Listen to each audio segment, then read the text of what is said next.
My fantasy of an island is an island with very few cars and very few roads and very few hotels. I found the opposite. But beyond that, the power of the sea and the mountains and the people, fantastic, fantastic. We grow to love this place more and more each day, getting used to its tempo. Very exciting place. There's great variety in a place that is an island, that has still the natural world. And you'd hope that enough of this natural world can be preserved and saved, because it makes the man-made places much better if they have the contrast. For instance, if those towns, 5 towns, are linked but have some green between them, it would be better if you're also more aware of the natural world. And that's probably an interesting challenge for everyone on this island to ensure that happens. Because in the long run, your children and grandchildren will hope that it's like that.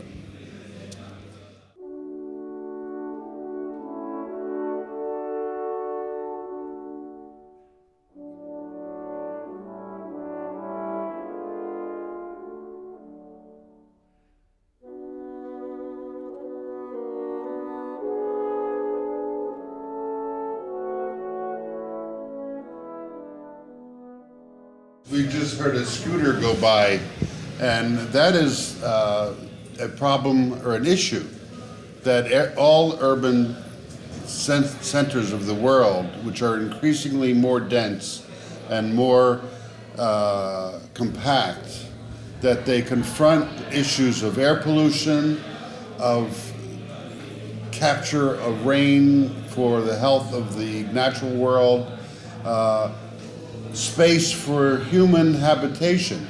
There are limits to how dense one can make space for society and succeed. There has to be a balance between these things. So I think that this is a microcosm of the world at large. You are very aware of living in the world of the sea and of land and landscape and flowers and other living things, much more here than perhaps in other places. You are very much aware, and you do not want to diminish the beauty and power and importance and necessity of these things. We need clean water. We need a thriving landscape to nourish our life, the way we live. And these are the things that we must take as responsibilities to make sure that we protect our resources and nourish our landscape so that we can continue to enjoy the planet.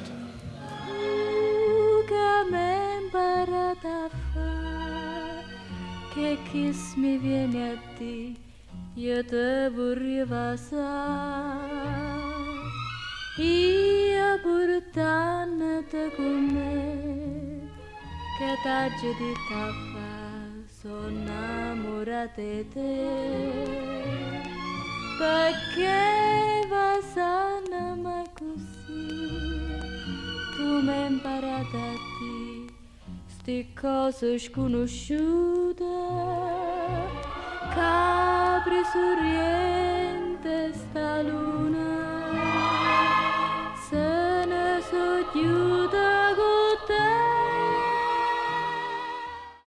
Then I would suggest that one makes even those town and city places, aspects of them, denser in order not to lose the contrast with the natural world.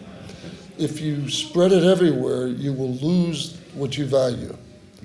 And therefore, if it comes to that, which I think it will, I'd consider making these towns even a bit denser, done extremely well, and denser in order to save other parts of the island. saperne non torna, che m'è imparata a fare sti frasi forastiere, amore che dea felicità, che m'è imparata a fare.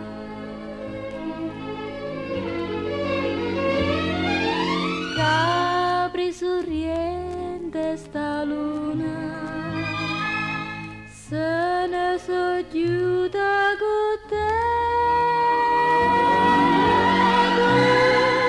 saperne non torna, che m'è imparata a fare sti frasi forastiere, amore che dà felicità, che m'è imparata a fare, la la la la la la la la la la la, che m'è imparata a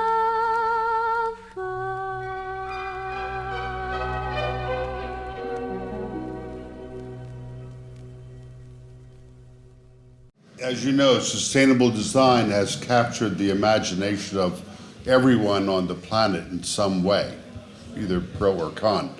But in making these places more dense, we must make them also more compatible with nature. We must capture the energy from the sun. We must capture the rain that falls and recycle it into the landscape. We must build intelligently so that we can balance the environment that is close to you, and that you don't visit the landscape, you live in the landscape. And the buildings have to be woven together. And that is a message of sustainable design. The word is sustain, to maintain a way of life that we are all wanting to have and leave as a legacy to our children. So sustain is what we should strive to do with everything we think about. How we build a town, how we build a road, where do the roads go, how do we live in harmony with nature. Oinè, apri esta Viena, non ma fa spandata. Capura rezza vena, cammara sto a mana. And it's ethically necessary to do this. However, it turns out that making sustainable places, buildings, cities, whatever, also makes for richer and more beautiful places that are by far more interesting. And so thinking of the natural world, thinking of making sustainable society is not a worry. It's actually an opportunity to make more powerful and richer things. It's certainly true of us as architects. We have been making and will make much more touching and powerful buildings and places because of those interests. That's something that we all must learn. Sustainability, in essence, to be truly sustainable, has to be pragmatic, but it also has to be emotional. It must satisfy the human spirit in the course of managing the planet's resources.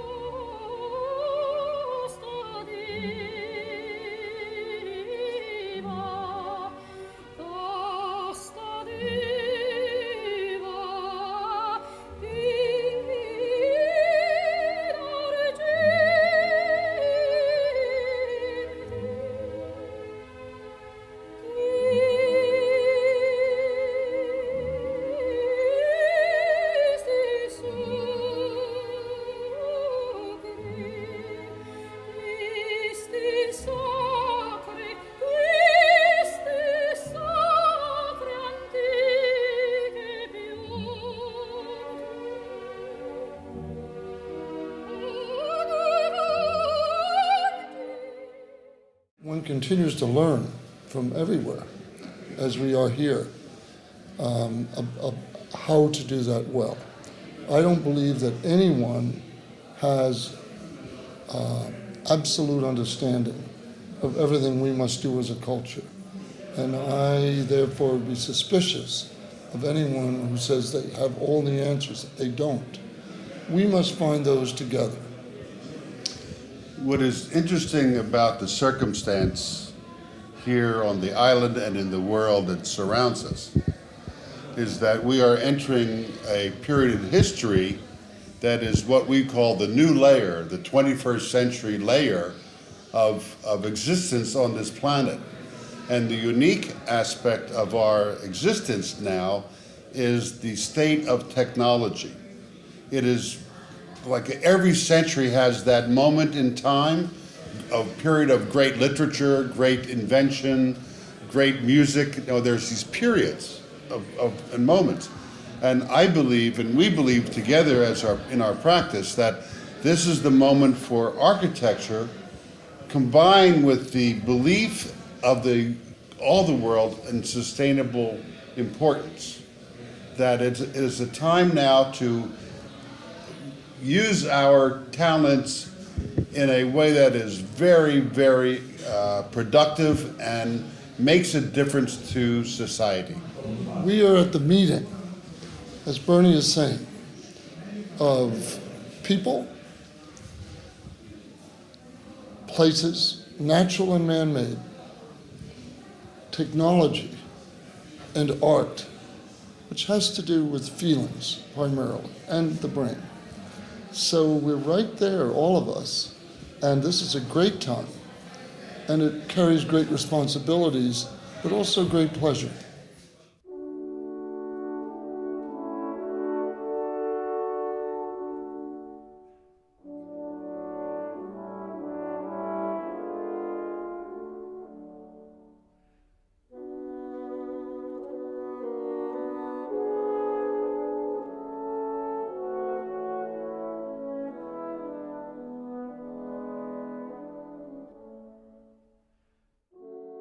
I think we have to recognize that to some extent there will be change. I do not think necessarily that more is necessarily all bad. It's how you do it. It's true of most things. It's how it's done. You think about what's most important to you. I think here it would be these towns, the sea, the mountains, the natural world where it is, such as surrounding us here at this villa. And then you think through how you can do both, how you can make places for people, how you can make special places that are not like that are special, and are enough of them. And I don't think that's impossible. So I don't think it is a message, in my view, of saying, well, we can't have any more development. Yes, we might. It's how you do it. That's true of most things in life. It's, as they say, God and the devil are in the details. That's some of the tough issues. And I think it's not this or that.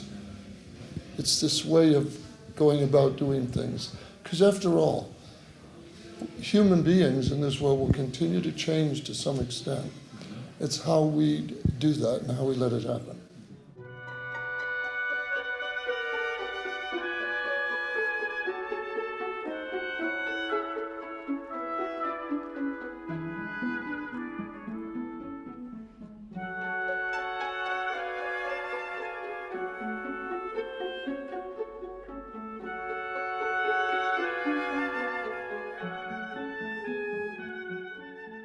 What it requires from the leadership and from the architects who are leaders is courage and strength of conviction that what is done is necessary for us all to live successfully and in beauty. And it'll take a an effort of everyone who realizes the importance of controlling our habits on the planet so that we do not destroy the place we live. And that's the challenge we all have. Now, Mr. Visconti had the wherewithal to pick the paradigm of beauty to live. And we all come here today in awe of this place because it commands the sea and the land, and it in itself is a beautiful place to gather. And rightly so, it is now being changed to a place of public community, which is very, very wonderful. And more people will be able to see through the eyes of Mr. Visconti.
You know that each of us can have both.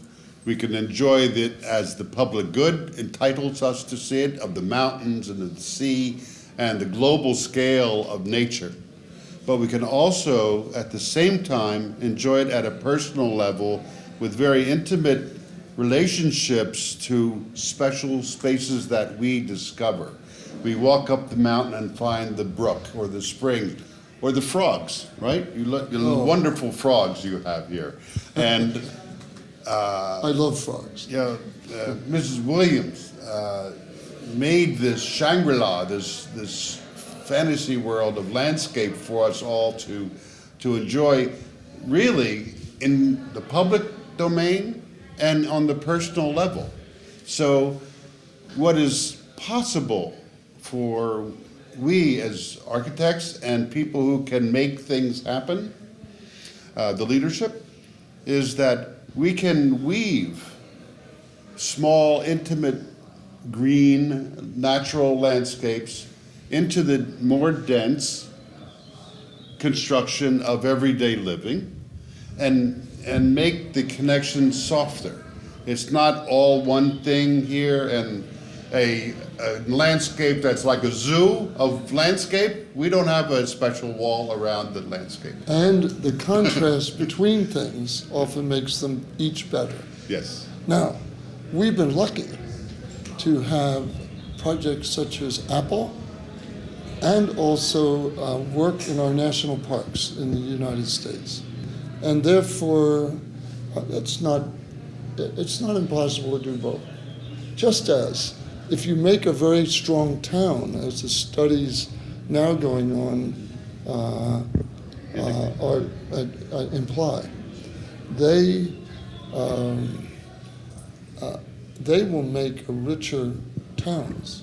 If you make richer towns, the contrast to the natural world becomes more bolder, more touching, and therefore you've achieved both. So again, I think most things can be achieved if everyone thinks together and sees those opportunities as well as the constraints.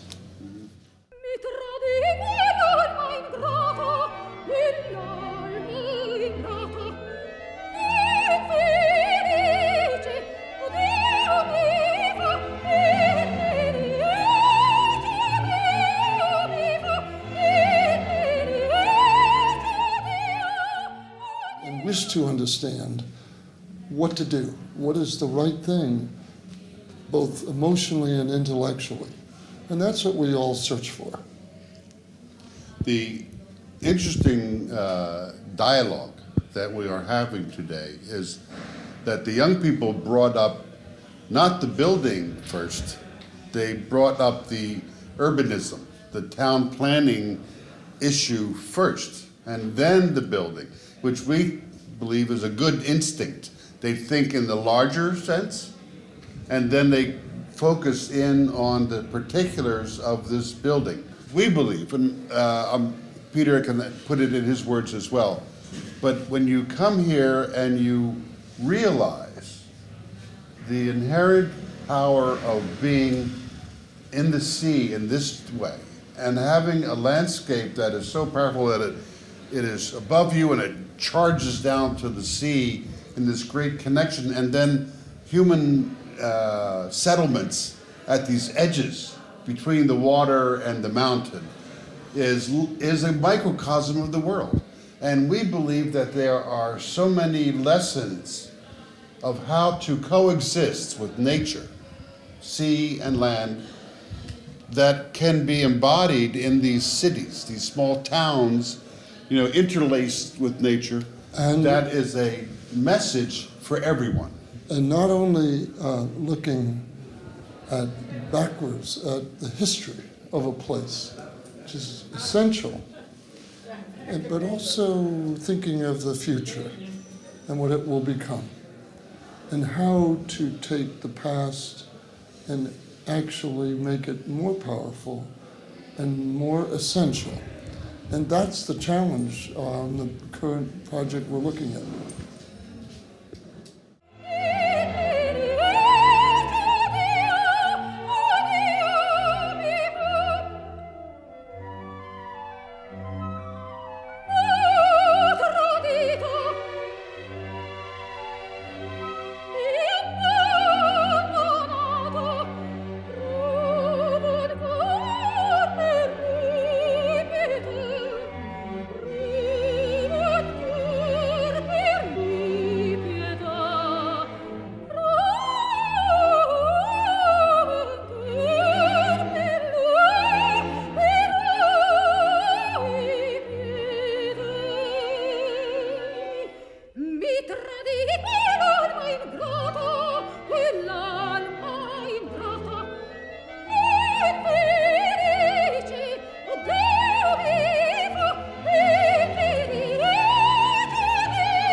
Both of us love to draw.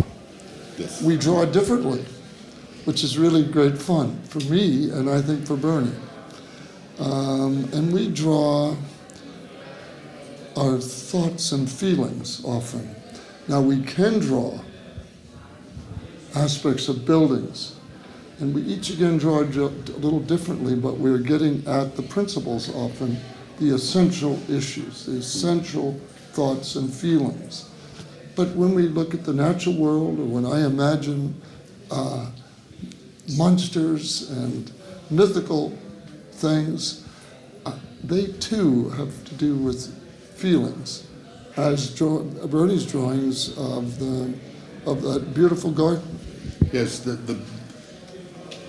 all architects have the pleasure of drawing the beautiful line. And when you go to a place like Mortella, there are these beautiful lines of natural things, the vertical, like organ pipes of bamboo, these shields of leaves that are large and cast beautiful shadows. The whole nature of textures. The sound of frogs. The sound of frogs, right? The feeling of walking on stone or on soft earth. These are architectural language.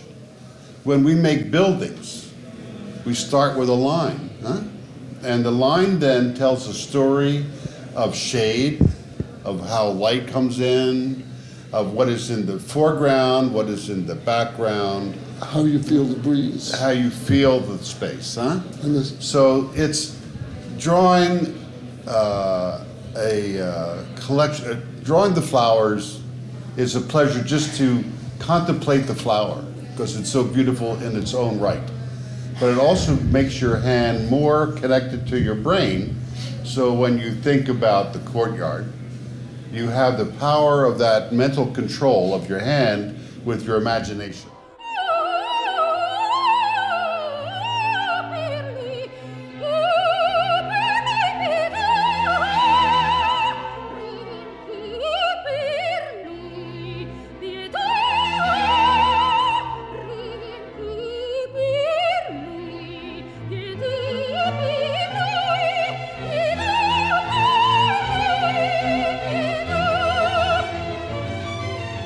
My pencil never needs sharpening. I can just mine keep is going. so light, it's like a feather. So we show them that your eye and your mind and your hand is connected, so you draw pragmatically, but you draw emotionally too. And what we have the opportunity to do, and it seems quite appropriate to do with a pencil, Yes. is to get at the nature and the essence of all things, whether natural or man-made, whether people or whatever. But if you can get at the essence of all things, their real nature, and then see the web between all of these things, you will make great places for people.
What we try to project to young architects is the importance of carrying emotion with intelligence, with an intellect, because much of schooling is to learn process. It's up to you to integrate the emotional content through your knowledge of the world and of yourself. Huh? And it's up to you to think through what is important and how to make and do things. No one will tell you exactly, whether they try or not, what to do. You must find your way and think about this, and the world is changing and will continue to change. We are Socrates and Plato. We talk about the things by asking questions, and we talk about the universal truths. Yeah, we're very pleased to be here. Yeah, we're very honored to be part of all of this. Beautiful people. Beautiful. People, beautiful food, beautiful scenery. This is la bella via. Vita, huh? So thank Bella you. vita.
Marro!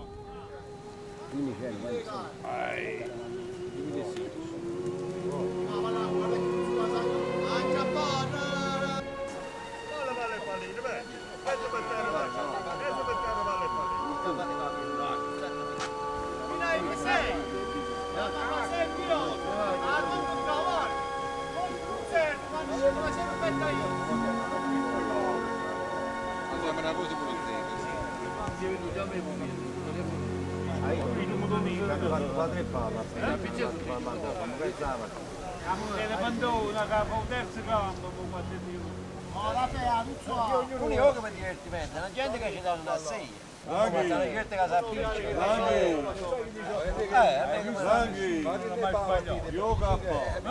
sì, va buono. Sì, c'è sta che è lo spirito là, Sì, lo spirito ci sta, ma si perde, no? Ma Ma non so, c'hanno uno spirito come me. sta tante persone che vogliono vecchio per forza, capite vecchio? So che è bello per forza così. Però uno ha sempre lo spirito di vecchio. Lo so, pure a me piace vecchio. Ma quando la perda la vita? Non da che lo fanno a me.